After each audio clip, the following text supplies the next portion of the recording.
बड़ी खबर आपको बता दें, देखिए उम्मीदवारों की पहली लिस्ट पर बीजेपी केंद्रीय चुनाव समिति ने 4 घंटे मंथन किया है। पहली लिस्ट के लिए 14 राज्य, 4 केंद्रीय शासित प्रदेशों की लोकसभा सीटों पर चर्चा की गई है। बड़ी खबर यह भी है कि आज दोपहर आ सकती है बीजेपी के उम्मीदवारों की पहली लिस्ट।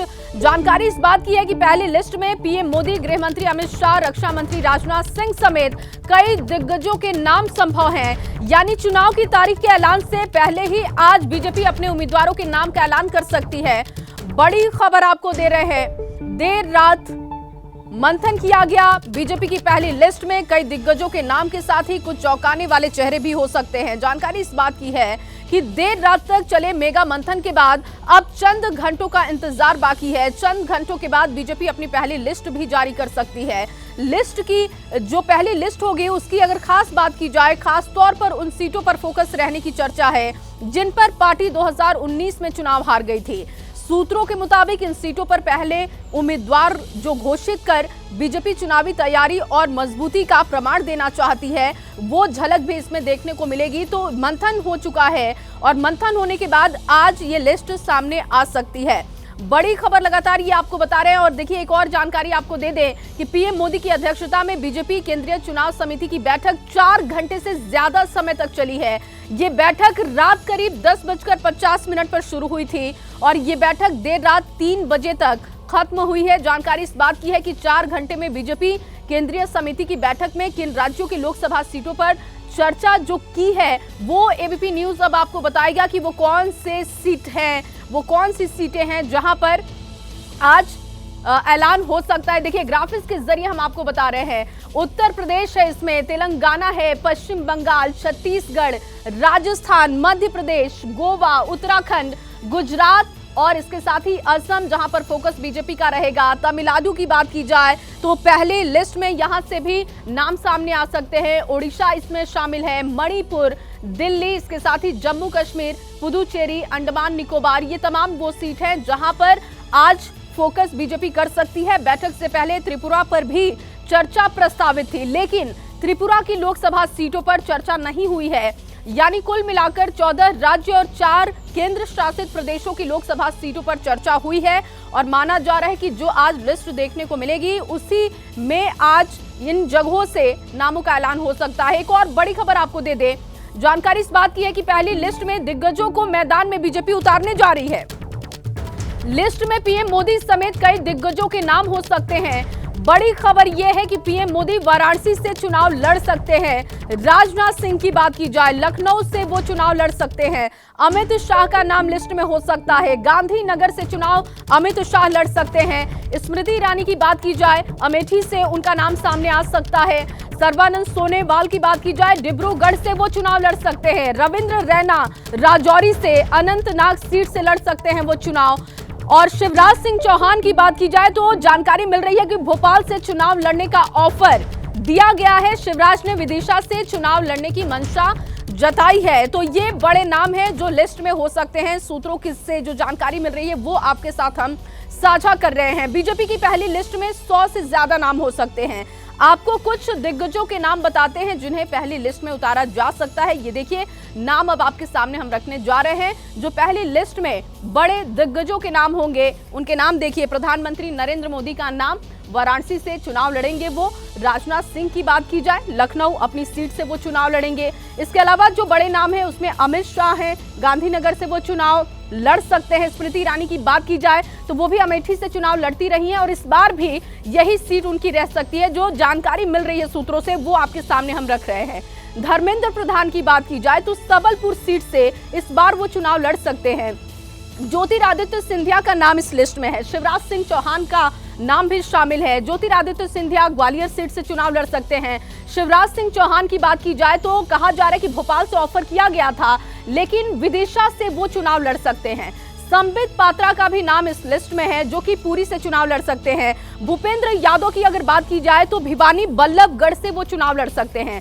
सर्बानंद सोनोवाल की बात की जाए तो देखिए वो डिब्रूगढ़ सीट से चुनाव लड़ सकते हैं इस बार। और 100 से ज्यादा लोगों का नाम इस लिस्ट में हो सकता है। जो बड़े चेहरे, बड़े नाम हैं उनकी जानकारी हम आपको दे रहे हैं। ओम बिरला जो कि कोटा से चुनाव लड़ सकते हैं। मनोज तिवारी की बात की जाए तो वो नॉर्थ ईस्ट से चुनाव लड़ सकते हैं।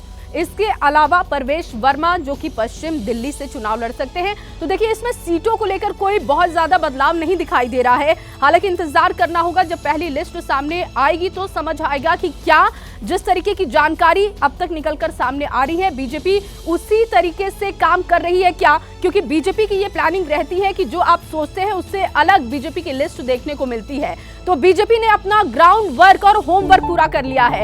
इंतजार आज दोपहर का है। आज दोपहर बाद किसी भी वक्त बीजेपी की पहली लिस्ट आ सकती है। पहली लिस्ट के लिए मंथन के फाइनल राउंड में 4 घंटे चली बैठक। 14 राज्य, 4 केंद्र शासित राज्यों पर चर्चा। दिग्गज लड़ेंगे चुनाव। पहली लिस्ट में 100 प्लस से नाम हैं। आपको बताएं कि 100 से ज्यादा नाम हो सकते हैं। जितने भी बड़े चेहरे हैं उनकी सीटों में कोई बदलाव भी देखने को नहीं मिल सकता है। इस तरीके की जानकारी जो है अब तक निकलकर सामने आई है वो हम आपको बता रहे हैं। और देखिए, 4 घंटे तक ये बैठक चली है। जो बड़ी चीजें हैं वो आपको बता दें, बीजेपी की पहली लिस्ट आने वाली है, लेकिन उसको लेकर किस तरीके से मंथन चला है। 4 घंटे ये बैठक चली है। बताया जा रहा है कि लगभग 11 बजे के आसपास ये बैठक शुरू हुई थी, 3 बजे के आसपास खत्म हुई थी। 14 राज्य, 4 केंद्र शासित प्रदेश, जिसको लेकर चर्चा बीजेपी ने अपनी बैठक में की है। इसके अलावा दिग्गज लड़ेंगे चुनाव। जो जानकारी हम आपको लगातार दे रहे हैं कि जो पहली लिस्ट है उसमें 100 से ज्यादा नाम होंगे और इसमें बड़े चेहरों को पहली लिस्ट में बीजेपी उतार सकती है। पहली लिस्ट में 100 प्लस से ज्यादा नाम हैं और बीजेपी लगातार मंथन ये कर रही है कि किस तरीके से जो नारा दे रही है 400 एनडीए का, वो देखना होगा कि उसको लेकर बीजेपी की पहली लिस्ट में कितनी झलक देखने को मिलती है। और चलिए अब बात करते हैं हिमाचल प्रदेश की सियासी हलचल की। हिमाचल प्रदेश में फिलहाल सुक्खू सरकार को जीवनदान मिल गया है। कांग्रेस सालाकमान के क्राइसिस मैनेजमेंट के बाद विक्रमादित्य सिंह और प्रतिभा सिंह का खेमा फिलहाल मान गया है।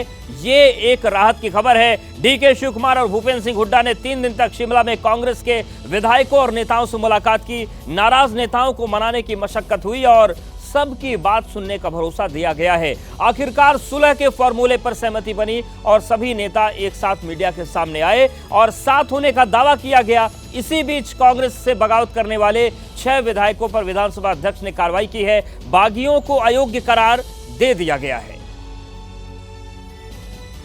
और इस बीच एक बड़ी खबर है। बड़े सियासी संकट से उबरने के बाद हिमाचल प्रदेश के सीएम सुखविंदर सिंह सुक्खू ने एबीपी न्यूज से कहा कि कांग्रेस को 5 साल के लिए जनादेश मिला है। सुक्खू ने कहा कि सीएम बनने के बाद कई समस्याएं आई, आर्थिक के बाद राजनीतिक आपदा से भी निपटे।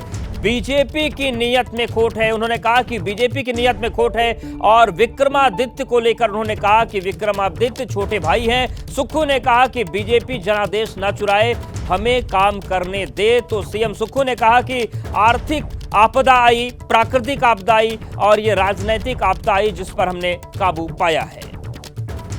मेरे साथ हैं हिमाचल प्रदेश के मुख्यमंत्री सुखविंदर सिंह सुक्खू, जो अभी एक बड़े राजनीतिक संकट से निकले हैं। सुक्खू साहब, बीते 2 दिन आपके लिए कैसे रहे? देखिए, मुख्यमंत्री बनने के बाद काफी समस्याओं का सामना करना पड़ा और मेरे राजनीतिक जीवन में बड़ी समस्याएं आई। पहले समस्या आई आर्थिक समस्या। हमारे राज्य की आर्थिक स्थिति इतनी गंभीर थी, उससे हम निपटने में थोड़े से कामयाब हुए। और फिर आई प्राकृतिक आपदा, उसमें हम निपटे। फिर आई राजनीतिक आपदा, उसमें अब हमने उस चुनौती को निपटा है। और मैं तो विपक्षी दल भारतीय जनता पार्टी से भी कहूँगा, जो हिमाचल के जो लोग सत्ता का सुख पालने की सपने देख रहे हैं, हमें 5 साल के लिए मैंडेट दिया है। इस मैंडेट को आप मत चुराइए, इसमें हमें काम करने दीजिए। और जनता की अदालत में फिर हमारे खिलाफ जब आप जाएंगे और जनता की अदालत में जाकर आप उनसे सवाल पूछिए, तभी इसका आपको लोग ये सोच रहे होंगे कि आप बीजेपी पर आरोप लगा रहे हैं, लेकिन बागी तो आपके 6 विधायक हुए, उसकी क्या वजह रही?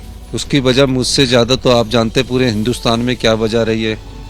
कोई मेरे क्षेत्र में थोड़ी वजह रही है, मेरी प्रदेश में तो पूरे हिंदुस्तान में वजह रही है। और आपको एक बात बताएं, 6 बागी विधायकों के बाद भी भारतीय जनता पार्टी के पास कहाँ मेजॉरिटी थी? और जिस समय फाइनेंशियल बिल पास हो रहा था तो 6 बागी विधायकों को तो निष्कासित ही नहीं किया गया था। 3 आजाद को भी नहीं किया, तो उनको भी बैठना चाहिए था। तो तो ये राजनीतिक लाभ के लिए तरह तरह के आरोप लगा रहे हैं। हमें जनता ने मैंडेट दिया है और हमें काम करने दीजिए। हम जनता की सेवा के लिए आए हैं, इसलिए हम काम कर रहे हैं। ये सवाल मैं इसमें और पूछूंगा, बीजेपी अभी भी कह रही है, जयराम ठाकुर कह रहे हैं कि अभी और कांग्रेस के विधायक आएंगे, तो आप ये अंदाजा लगाइए कि वो ऐसा क्यों कह रहे हैं। मैं फिर पूछना हूँ, ऐसा क्यों कह रहे हैं? क्योंकि इनकी नीयत में खोट है।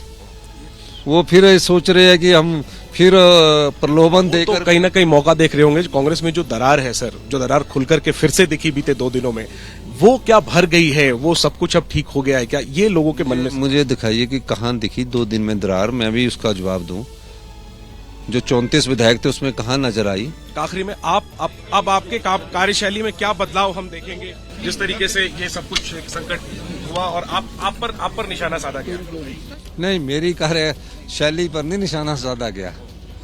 जो लोग गए हैं उनके बारे में हिमाचल की जनता अच्छी तरह जानती, मेरे बारे में नहीं किया। आप 5 साल तक मुख्यमंत्री रहेंगे, वो तो जवाब हाईकमांड देता, दे तो दिया उन्होंने। अब मैंने थोड़ी देना अपनी उसका जवाब। धन्यवाद। ठीक है, तो मुस्कुराहट आप देख सकते हैं सुखविंदर सिंह सुक्खू के चेहरे पर एक बड़ा संकट इनकी कुर्सी पर मंडराया था, लेकिन अभी फिलहाल के लिए उसे टाल दिया गया है और सुक्खू की कुर्सी बच गई है। प्रदेश में कांग्रेस की सरकार जो है वो सुरक्षित दिख रही है। हालांकि कब तक ये सब कुछ इसी तरीके से सुरक्षित रहता है, इस पर आने वाले समय में नजरें बनी रहेंगी, क्योंकि भले ही सुलह का दावा किया गया हो, लेकिन ये सुलह कितना टिकाऊ है, इस पर अभी भी सवाल खड़े हैं। कैमरा पर्सन राजेश के साथ जैनेंद्र, एबीपी न्यूज, शिमला।